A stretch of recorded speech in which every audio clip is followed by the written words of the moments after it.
Swastiastu, Namo Buddhaya, Salam Kebajikan.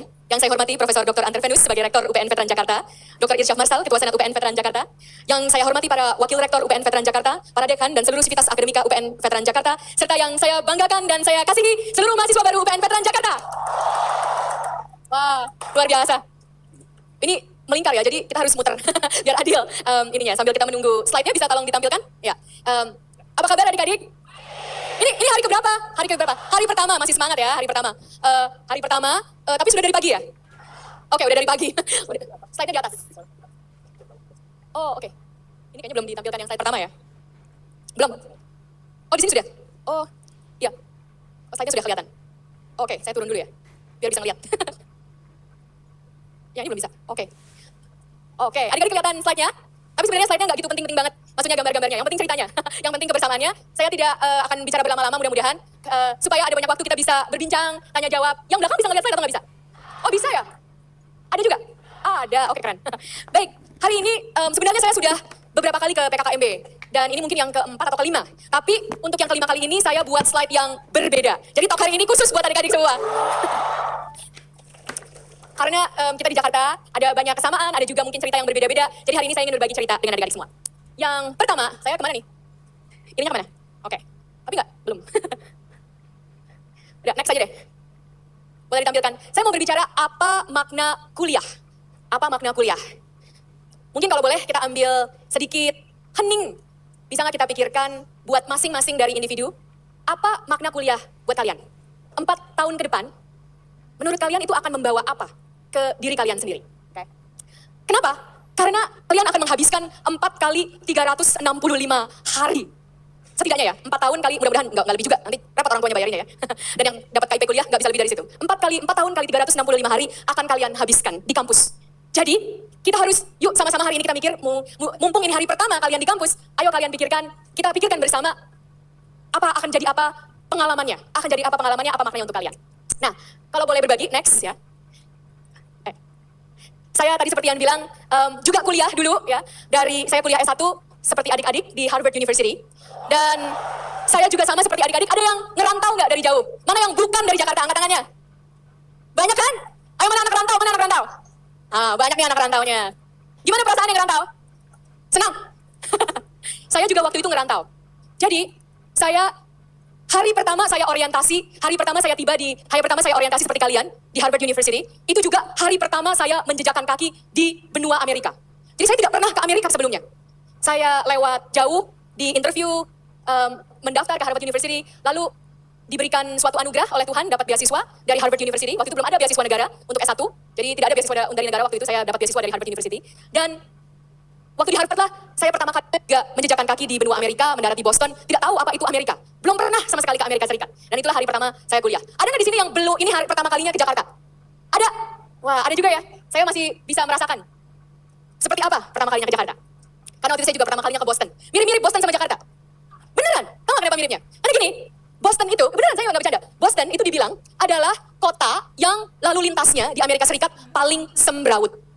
Jadi sama kayak Jakarta, beneran. Kalau di kota-kota lain seperti Chicago itu jalan-jalannya ada gridnya, kotak-kotak. Tapi di Boston enggak, jalannya kayak banyak jalan yang muter-muter, kayak tikus, jalan kecil. Jadi sama seperti Jakarta. Itu Boston sama Jakarta sama. Nah walaupun saya anak Jakarta, tapi saya belum pernah waktu itu ke Amerika Serikat, ke Boston. Jadi saya merasakan apa yang merantau.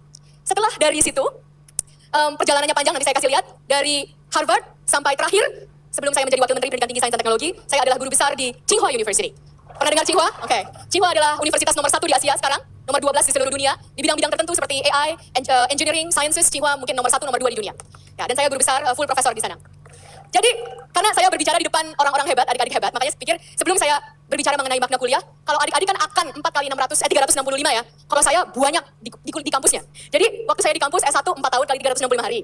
Lalu ada studi abroad di Fudan University di Shanghai, di Tiongkok, itu 1 tahun kali 365 hari. Ditambah S2, S3 di Northwestern, 6 tahun kali 365 hari. Ditambah postdoc, 2 tahun kali 365 hari. Ditambah, lalu saya menjadi tenured associate professor di Swarthmore, itu adalah salah satu yang paling top liberal arts university, 6 tahun kali 365 hari. Lalu tenured full professor di Tsinghua, tambah lagi 6,5 tahun kali 365 hari. Jadi totalnya 25,5 tahun kali 365 hari, 9.307,5 hari, saya hidupnya selalu di kampus. Ya. Berarti nomor 1 yang paling penting, kampus itu begitu enaknya, enggak pindah-pindah. Betul ya Pak Rektor ya? Pak Rektor lebih lama lagi mungkin dari saya. Jadi inilah kalian akan memasuki masa-masa yang bagi banyak orang seperti Bapak Ibu dosen, Pak Rektor, dan saya merasakan ini suatu dunia yang luar biasa. Saya sudah menghabiskan 9.307 setidaknya 5 hari di 26,5 tahun di kampus. Gak keluar-keluar dari kampus. Bisa dibilang gak lulus-lulus gitu. Lulus, tapi dalam kutipan tanda hidup tidak lulus. Nah, belum lagi ditambah 1 tahun 8 bulan ini selalu berkunjung dan bergulat dengan berbagai hal yang tentu saja tentang kampus kita. Hari ini, dari 9.307,5 hari itu, tentu saja ada hal-hal yang saya rasakan. Dan sejak hari Jumat, minggu lalu, saya pikir-pikir apa ya yang saya bisa bagikan dengan adik-adik semua. Apa sih yang mungkin ada yang menarik untuk adik-adik pikirkan? Tidak perlu setuju, tapi mungkin menarik untuk dipikirkan. Mungkin terjadi juga makna itu di hidup adik-adik di kampus. Jadi saya mau memberikan 5 adagium. Adagium udah pernah dengar belum adik-adik? Oh belum ya? Adagium itu dari bahasa Latin, tapi saya sudah cek di kamus bahasa Indonesia itu ada. Adagium itu artinya seperti rangkuman yang berbentuk pepatah atau mirip seperti pepatah. Bahasa Inggrisnya adage, jadi 5 adages, 5 adagium atau 5 maksim yang saya rasakan selama 26,5 tahun, 9.300 hari berada di kampus. Oke, mau tahu 5 maksim ini apa? Alright. 5 adagium. Yang pertama, kampus atau kuliah itu adalah time to live maximally. Time to live maximally. Jangan setengah-setengah. Waktu kuliah, jangan hidup setengah-setengah. Kalau hidup setengah-setengah, rugi bandar. Baik yang bayar maupun yang dapat beasiswa, kalian akan rugi kalau kalian hidup setengah-setengah atau bahkan 3/4. Harus hidup 115%, 120% waktu kuliah, waktu di kampus. Ini typical day. Hari yang biasa, mungkin waktu saya tahun kedua, saya masih ingat, ini typical day waktu saya kuliah di Harvard University. Jam 6.30 sampai jam 7.30, saya rapat dengan teman-teman. Rapat ngapain? Rapat tentang kita akan ngajarin nari yang seperti apa ke anak-anak SD sekitar. Ini ekstrakurikuler saya namanya City Step, dan kita harus rapat tiap hari Senin, Rabu, dan Jumat, jam 6.30 sampai jam 7.30 sambil breakfast kita rapat. Habis itu, jam 7.30 sampai jam 7.45, saya balik lagi ke kamar, mandi. Berarti kan breakfastnya belum mandi, ya. Karena terlalu pagi. Jadi balik lagi ke kamar, mandi. Habis itu jam 7.45, lari karena kelasnya jauh, ambil kelas bahasa Mandarin. Mulai jam 8. Mungkin ada yang tahu bahwa saya bisa bahasa Mandarin, tapi saya tidak bisa bahasa Mandarin karena keluarga. Keluarga saya sama sekali tidak bisa bahasa Mandarin. Saya belajar bahasa Mandarin di Harvard University. Di Amerika Serikat, belajar bahasa di Amerika Serikat. Nanti ada lagi ceritanya. Lalu jam 8.07, karena di Harvard itu, kalau mulai kelas bukan jam 8.00, tapi mulai kelas lalu jam 7 menit lebih. Karena Harvard tahu ini anak-anaknya pasti ada yang telat, jadi supaya pada nggak telat semua dikasih 7 menit grace period. Jadi kalau kita mulai kelas itu biasanya jam 8.07, 10.07, ya 11.07. Jadi ada 7 menit buat lari dari kelas yang satu ke kelas yang lainnya. 8.07 sampai jam 10 itu biasanya kelas intensif bahasa Mandarin, tahun kedua saya ambil waktu itu. Lalu setelah itu kita ada jam 10.37 sampai jam 12, saya ambil behavioral neuroscience class, ini waktu saya tingkat 2. Setelah itu saya ada yang saya tulis lunch, lalu nap, tidur siang tapi tidur siangnya di Cabot Library. Ini petanya Harvard. Harvardnya segini ini, jadi kita harus, makanya harus lari-lari dan jalannya jauh, sangat sehat. Kenapa tidur siangnya di library? Ya karena kalau pulang ke dorm udah habis waktu. Dormnya jauh, dorm saya di dekat sungai situ. Jadi kalau mau tidur siang, nap 20 menit gitu, itu udah ke library aja. Duduk di kursi, terus tidur siang. Apakah saya anjurkan tidur siang? Sangat saya anjurkan tidur siang. Tapi jangan lama-lama. Kenapa? Sains membuktikan nap time itu adalah bisa membantu memori konsolidasi. Itu ada sainsnya. Jadi tidur siang kalau sempat, sambil duduk, sambil nunggu, itu bagus. Tapi jangan di kelas mungkin ya, nanti dosen-dosennya kesal. Jadi tidur siangnya di situ. Habis tidur siang, lalu habis itu ada kelas lagi, developmental neuro, lalu saya kerja di faculty club kitchen, ini kerja cuci piring. Habis kerja cuci piring, saya dinner, makan malam di asrama, di Labrador Dining Hall, lalu saya lari-lari ke Seaver Hall, itu tempat saya kerja, dibayar $7 per jam, dari jam 7 sampai jam 9. Lalu setelah itu hang out, biar maksudnya ketemu teman-teman, yang ngobrol-ngobrol lah, karena udah capek. Jam 10 malam baru mulai ngerjain assignment, sampai jam 2 biasanya. Ini mohon maaf para dosen ini mungkin nasihat yang kelihatannya tidak sehat ya. Tapi saya jujur sama adik-adik, inilah hidup saya biasanya di Harvard. Mulai ngerjain assignment jam 10 malam. Tapi selesai loh adik-adik. Jadi walaupun ngerjain jam 10 malam sampai jam 2, atau harus selesai. Kalau nggak selesai terus sampai pagi. Oke. Jadi ini sungguh-sungguh yang biasa kita lakukan. Dan ini website langsung dari Harvard University. Ini menarik adik-adik, karena kita punya budaya yang berbeda di Indonesia. Kalau kita ke kampus hebat seperti UPN, veteran, adik-adik di sini, atau saya tanya atau ke UI, juga di Jakarta ya. Berapa orang dari adik-adik yang kepikiran akan kerja waktu kuliah? Boleh angkat tangan? Berapa orang yang kepikiran akan kerja? Oke, ada ya. Baik. Nah, saya mau memberikan semangat untuk itu. Di Harvard University, hampir semua mahasiswanya kerja. Dan ini bukan magang lain lagi, magang juga. Ini kerja selama kuliah. Jadi sambil ambil kelas, sambil kerja. International students, kerjanya nggak boleh di luar, dilarang oleh pemerintah Amerika Serikat, tapi boleh kerja di kampus. Dan saya kerja sebagai macam-macam, termasuk sebagai janitor. Janitor itu artinya membersihkan toilet, membersihkan dapur, membersihkan ruangan-ruangan. Jadi saya bekerja sebagai pembersih. Saya juga bekerja sebagai tukang cuci piring. Nah, saya juga bekerja sebagai tukang nganterin proyektor. Dulu zamannya saya kuliah di Harvard, proyektornya itu nggak digantung di atas atau nggak modern kayak gini. Proyektornya itu masih ada di cart. Terus harus didorong dari satu kelas ke kelas yang lainnya, harus di set up. Jadi saya lumayan mengerti tentang segala sesuatu mengenai proyektor zaman dulu, karena saya yang set up nganterin. Itu tadi di Seaver Hall. Ini menarik. Kalau ada yang merasa waktu kalian kuliah hanya harus konsentrasi terhadap belajar, di Harvard University tidak. Bahkan ada office khusus untuk bagaimana mendapatkan pekerjaan di kampus. Didukung oleh universitasnya. Jadi saya pun mau mendukung adik-adik sekalian untuk live maximally, work hard, play hard. Selain itu, kita juga banyak kegiatan. Saya sangat senang menari, jadi saya ikut yang namanya tadi City Step, mengajarkan tari kepada adik-adik di SD di sekitar Harvard University untuk nanti mereka akan recital atau konsep di akhirnya. Ada yang kenal Natalie Portman? Ada yang tahu Natalie Portman? Tahu? Natalie Portman teman saya di Harvard. Ya, kenapa? Kita satu angkatan dan kita sama-sama melakukan ini, City Step. Jadi kita sama-sama mengajarkan tari, yang tadi jam 6.30 pagi harus direncanakan mengajarkan tari kepada adik-adik SD di sekitarnya. Saya juga menghabiskan banyak waktu untuk di Harvard University Choir, saya senang nyanyi, dan ini tipikal untuk Harvard student, hari-harinya itu penuh luar biasa, dan penuhnya bukan semata dengan kuliah. Oke, itu time to live maximally. Mudah-mudahan adik-adik juga udah mulai berpikir nih, mau gimana memaksimalkan waktu kalian kuliah. 4 tahun sebentar, jangan sampai cuma setengah atau 3/4, harus maksimal. Time to live maximally. Ada yang kedua, ada gium yang kedua. Kalian mau eksplorasi atau eksploitasi? Jawabannya harus dua-duanya. Jawabannya harus dua-duanya. Apa maksudnya eksploitasi? Eksploitasi artinya melakukan secara intensif atau dalam sesuatu yang sudah kalian kenal dan ketahui dengan baik.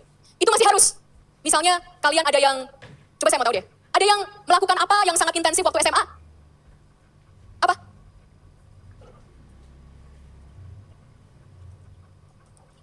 Di lab apa? Oke, intensif lab kimia. Wah, jadi senang tentang kimia ya. Nah, itu pasti mau kamu eksploitasi lagi. Jadi begitu kamu ke UPN, akan cari profesor-profesor kimia yang bisa memberikan lebih banyak lagi intensif tentang kimianya. Itu maksudnya eksploitasi. Ada lagi yang eksploitasi lainnya? Maksudnya yang waktu zaman SMA tuh punya suatu kegiatan yang intensif sekali. Mungkin yang belakang? Ya. Apa nih kegiatan intensifnya waktu SMA? Oke, halo semuanya, perkenalkan nama saya Rajendra Tawibowo dari Fakultas Ekonomi dan Bisnis, Prodi Ekonomi Pembangunan, kelompok 128. Jadi untuk kegiatan eksploitasinya atau yang sering saya lakukan itu mungkin sama dengan Ibu Kristi, yaitu saya suka berdagang untuk menambah uang jajan. Jadi ya hitung-hitung nambah pengalaman, nambah uang jajan sekaligus. Waktu dagang apa nih waktu SMA? Aku jualan ini Bu, sarapan bungkus gitu, catering. Oke, mau diteruskan kan? Mas? Mau diteruskan waktu kuliah? Mau diteruskan waktu kuliah? Iya, niatnya saya mau lanjutin di kuliah buat selain nyari untungan material juga mau nambah relasi lagi sih. Oke, mau tambah relasi. Oke, ini eksploitasi. Tapi selain eksploitasi yang tetap perlu dilakukan, dan eksploitasi buat kita yang dewasa, kalian sudah saya anggap dewasa, itu sebenarnya lebih mudah. Kita lebih sering mengeksploitasi. Tapi jangan lupa harus diseimbangkan dengan eksplorasi. Eksplorasi, nah ini contohnya eksplorasi versus eksploitasi. Oke, ngaku, siapa yang kalau ke restoran, pesen menunya itu aja? Siapa yang kalau ke restoran senangnya coba menu baru walaupun kemungkinan nggak enak? Nah, itu eksplorasi. Jadi eksplorasi itu ada harganya. Kemungkinan makanannya nggak enak. Tapi, jika suatu saat menu yang kamu suka itu hilang dari restoran tersebut, karena kamu sudah nyobain semua menu, kamu tahu pilihan mana lagi yang juga enak dan pilihan mana lagi yang tidak enak. Itu hasil eksplorasi. Jadi eksplorasi ini akan berbuah jangka panjang. Pada saat ini, ada mungkin kamu rugi, karena yang kamu eksplorasi itu belum tentu menghasilkan buah, tapi pengetahuan mana yang bagus, mana yang tidak, menghasilkan pengetahuan jangka panjang. Itulah kenapa waktu kuliah harus dua-duanya, eksplorasi dan juga eksploitasi. Nah di Harvard, kita kalau masuk kuliah, ini semuanya di Amerika Serikat, tidak diharuskan untuk pilih jurusan waktu tahun pertama. Jadi memang agak berbeda, kita kalau di Amerika Serikat itu masuk kampus atau diterima di universitas itu di segala bidang. Lalu pada tahun pertama dan tahun kedua boleh pilih. Dan cara pilihnya itu dengan mengambil berbagai banyak kelas yang dieksplorasi, selain juga mengeksploitasi, yang sudah bagus sejak SMA. Di Harvard namanya bukan jurusan, namanya konsentrasi. Kenapa? Karena Harvard tidak mengharuskan bahwa harus ambil begitu banyak kelas untuk jurusan kamu. Di Harvard, kita cuma boleh satu semester ambil 4 kelas. Kalau mau ambil lebih dari itu harus ada persetujuan tertulis dari academic advisor-nya, dan gak gampang dapatnya. Jadi satu semester cuma boleh 4 kelas, kita ada 8 semester, berarti cuma bisa ambil 32 kelas. Dari 32 kelas ini, kelas yang untuk jurusannya, yang namanya konsentrasi, hanya butuh ambil 8 kelas. Lucu kan? 8 kelas saja, 8 dari 32. Jadi hanya 1/4-nya. Hanya 25% kelasnya kita adalah kelas yang tentang jurusan kita sendiri. Berbeda ya? Kenapa? Karena Harvard menginginkan murid mahasiswanya itu untuk eksplorasi, selain eksploitasi. Jadi di Harvard, itu ada, di sini, kasih lihat kan, 3.700 courses, 3.700 kelas, berbagai macam kelas. 3.700 kelas, tapi kita cuma boleh ambil 32, bayangin. Jadi apa yang kita kerjakan? Kalau zaman saya, sekarang udah gak ada lagi bukunya. Kalau zaman saya itu ada buku yang saya tampilkan itu, The Guide to Course Instruction. Buku ini dibuat oleh mahasiswa. Mahasiswa merating masing-masing kelas. Profesornya bikin ngantuk, ini profesornya menyenangkan, assignment-nya banyak, tetapi grading-nya fair. Yang ini assignment-nya dikit, tapi dapat nilai bagusnya sangat susah. Jadi semuanya dari mahasiswanya. Lalu kita harus baca itu. Ya kalau yang rajin baca semua 3.700-nya, mau ambil kelas yang mana. Karena tiap kelas itu pilihan untuk eksplorasi dan eksploitasi. Kalau eksploitasi contohnya waktu SMA, saya sudah ambil ekonomi dan sangat bagus. Terus ada pilihan nih, mau ambil kelas ekonomi lagi yang lebih advance, kayak tadi mau ambil kelas kimia yang lebih advance, atau saya mau justru ambil kelas yang totally different. Makanya saya ambil kelas seperti kelas bahasa Mandarin, yang saya sama sekali nggak tahu. Saya juga ambil kelas arsitektur yang sama sekali nggak tahu, atau kelas neuroscience yang waktu itu saya sama sekali tidak tahu. Itu maksudnya eksplorasi. Kalian di sini, walaupun strukturnya berbeda, jangan lupa eksplorasi selain eksploitasi. Di Indonesia ada kecenderungan kita hanya eksploitasi waktu kuliah karena kalian sudah terpipakan dalam jurusan-jurusan. Tapi ada nggak yang takut kalian akan digantikan oleh AI? Angkat tangan kalau kalian takut kalian akan digantikan oleh AI. Ada, tapi kok sedikit? Sayanya jadi takut. Sayanya takut kok kalian nggak takut. Dengan segala rasa hormat, tanpa mengurangi keantusiasmaan kalian, terus terang saja adik-adik sekalian, sangat mungkin kalian digantikan oleh AI. Sangat mungkin. Ini sudah terjadi pada saat ini. 4 tahun lagi kalian lulus, kejadiannya akan jauh lebih banyak. Dan kalau ditanya kenapa kalian harus eksplorasi, karena kalau kalian hanya eksploitasi, ilmu yang kalian eksploitasikan pada saat ini, sama seperti menu makanan yang kalian sukai, itu mungkin sudah tidak dibutuhkan lagi waktu kalian lulus. Tapi kalau kalian seimbangkan dengan eksplorasi, kalian akan bisa mengerjakan yang lain yang akan tetap relevan, walaupun ada ilmu yang kalian eksploitasi itu sudah digantikan. Itu. Jadi jangan terlena, jangan pikir kalian tidak akan digantikan. Pada saat ini, kalau saya mau jujur, estimasi saya akan banyak sekali dari kalian pada saat ini ya, dengan pengetahuan kalian pada saat ini, akan banyak sekali dari kalian semua yang duduk di sini sangat bisa digantikan oleh AI. Jadi jangan terlena, eksplorasi dan eksploitasi. Ini juga salah satu eksplorasi saya. Walaupun saya jurusannya adalah Psychology, Mind, Brain, Behavior, yaitu Cognitive Science, pada akhirnya saya ambil 2 kelas bahasa. Jadi saya ambil bahasa Mandarin, yang tadinya saya tidak tahu sama sekali, dan saya juga ambil bahasa Polandia. Kenapa bahasa Polandia? Karena pacar saya orang Polandia. Dan sampai saat ini, saya fasih bicara dua-duanya. 我可以说中文, я też umiem mówię po polsku, bardzo pływnie. Jadi saya baru bisa bilang saya fasih bahasa Indonesia, tentu saja bahasa ibu, bahasa Inggris, bahasa Mandarin, bahasa Polandia, dan bahasa Spanyol. Ya. Tidak pernah terpikirkan. Waktu saya kuliah di Harvard, yang ambil bahasa Mandarin itu cuma 4 orang. Cuma 4 orang di kelasnya. Tidak populer waktu itu, zaman saya kuliah di Harvard. Bayangin, 4 orang itu isinya saya, mantan pacar, sekarang suami soalnya. Lalu 2 orang lagi. Bayangin. Dan waktu itu sama sekali tidak terpikirkan bahwa akan bekerja di Tsinghua University. Tidak pernah dengar yang namanya Tsinghua University. Karena waktu itu Tiongkok atau China sama sekali tidak terkenal sebagai pusat universitas. Jelek universitasnya waktu zamannya saya kuliah di Harvard. Tidak ada yang tahu tentang Tiongkok. Tidak ada yang saya tidak pernah dengar tentang Tsinghua, tentang Peking University, nggak pernah ada. Tiongkok itu kayak negara yang jauh miskinnya luar biasa. Universitasnya nggak pernah terdengar, apalagi dibandingin sama Harvard. Jadi waktu saya waktu ambil bahasa Mandarin, itu cuman senang-senang saja. Belajar sekaligus pacaran, karena pacar saya juga ambil kelas kan. Jadi senang menghabiskan waktu bersama. Itulah eksplorasi. Tapi, siapa yang tahu dunia berubahnya begitu cepat? Saya satu-satunya orang Indonesia yang profesor di Tsinghua University, sampai saat ini. Ya.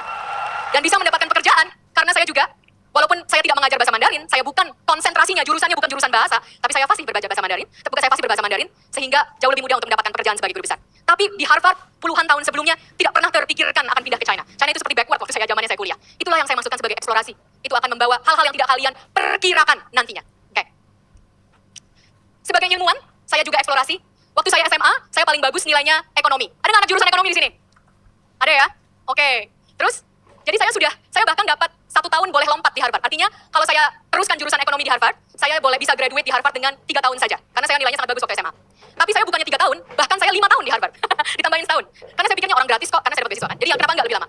Nah, tapi saya ambil jurusan ekonomi, tapi suatu saat saya ada pertanyaan.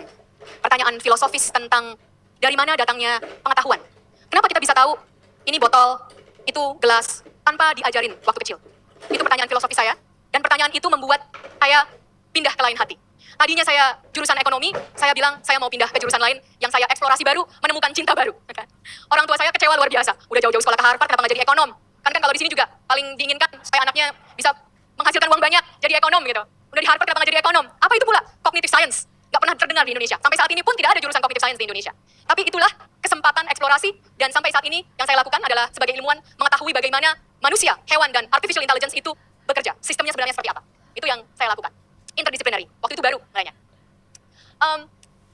Yang ketiga, pernahkah kalian berpikir bahwa Universitas Pembangunan Nasional Jakarta, Veteran Jakarta, universitas itu datang dari kata universal.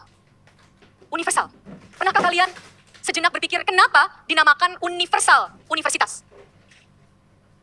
Tujuannya, supaya yang kalian dapatkan di universitas itu bukan hanya bisa digunakan di Jakarta, tetapi bisa digunakan secara universal. Bukan hanya bisa digunakan di bidang jurusan kalian, tetapi bidang-bidang lain yang mungkin akan kalian tekuni setelah kalian lulus, itu juga bisa digunakan.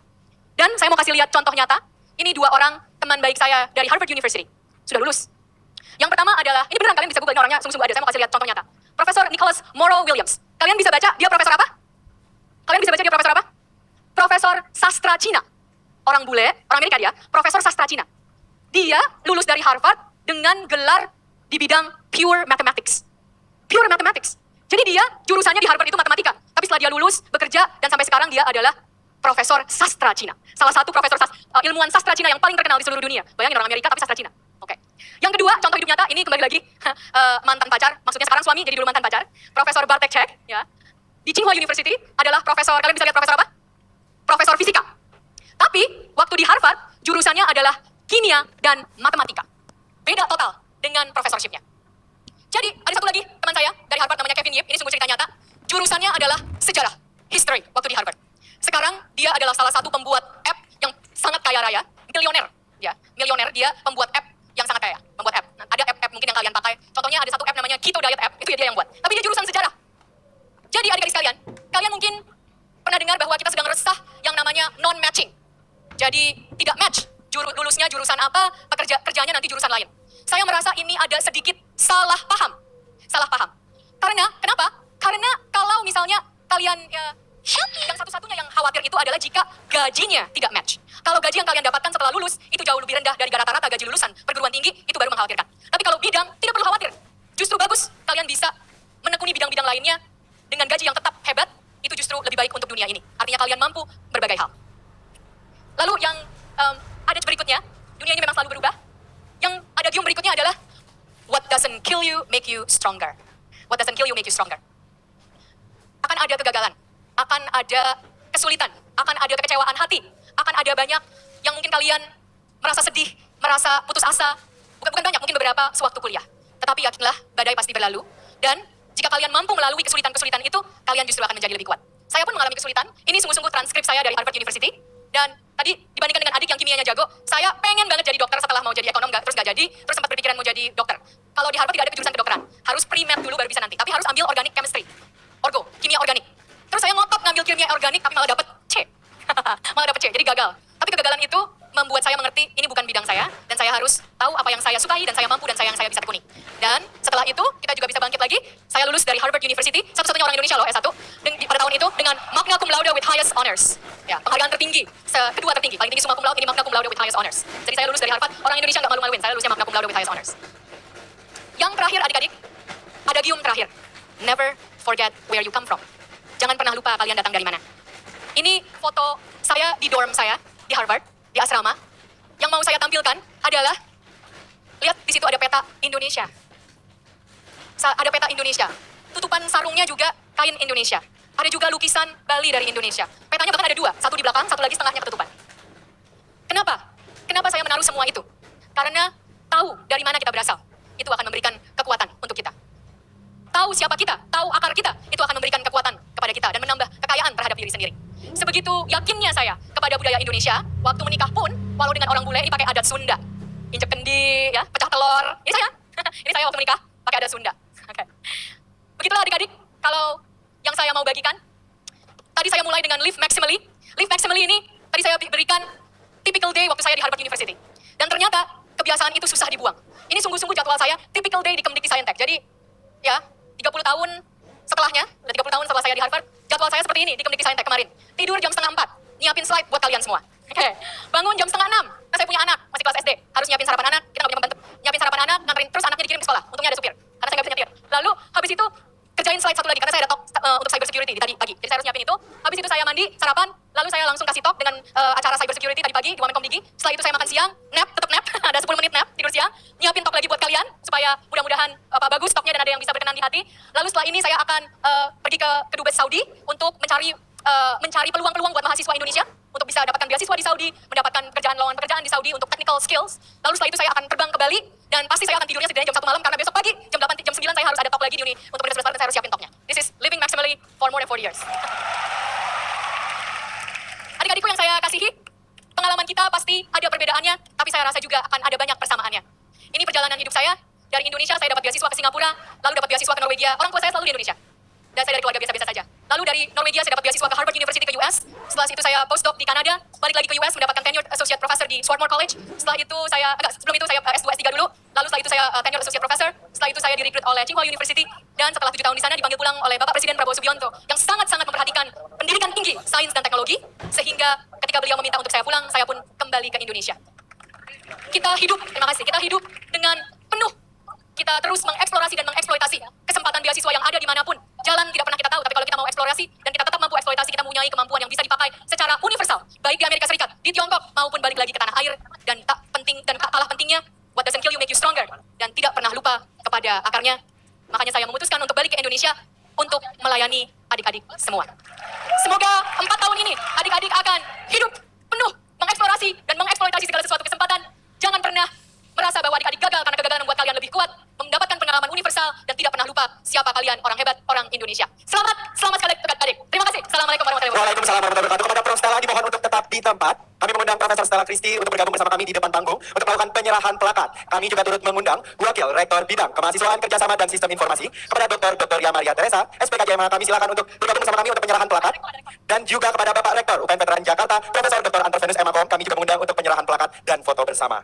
Kami juga mengundang para pimpinan UPN Veteran Jakarta untuk dapat bergabung pada sesi dokumentasi. Mohon izin kami pandu Bapak Ibu sekalian.